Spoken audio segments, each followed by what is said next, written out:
First, connect to your Wi-Fi network.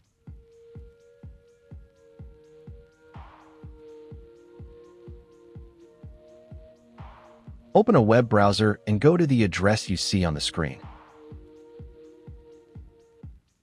If none of these addresses worked, then find the address printed on a label on the back or bottom of your router.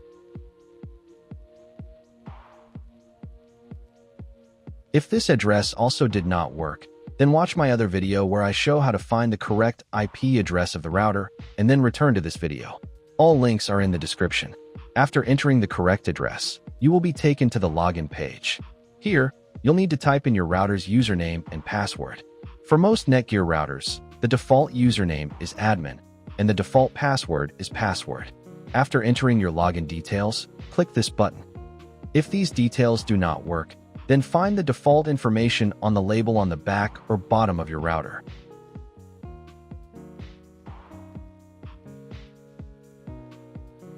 If nothing works, you will need to reset the router to its factory settings and set it up again from scratch.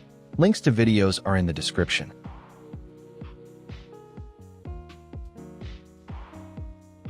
While waiting for the admin panel, I recommend the best VPN service on the market, NordVPN. It gives you secure access to all restricted content and websites worldwide. Use the link below for a 70% discount on your first month. Try NordVPN risk-free with a 30-day money-back guarantee.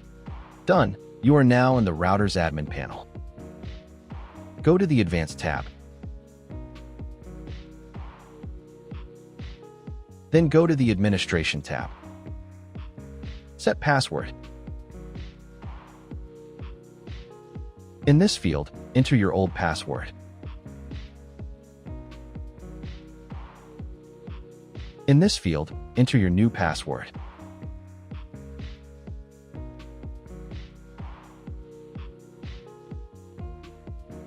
And in this field, enter the new password again. Click the Apply button.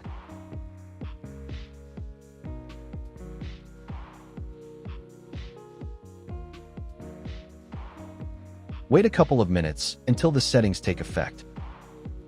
Thanks for watching. Don't forget to secure your connection with NordVPN using the link in the description for that 70% discount.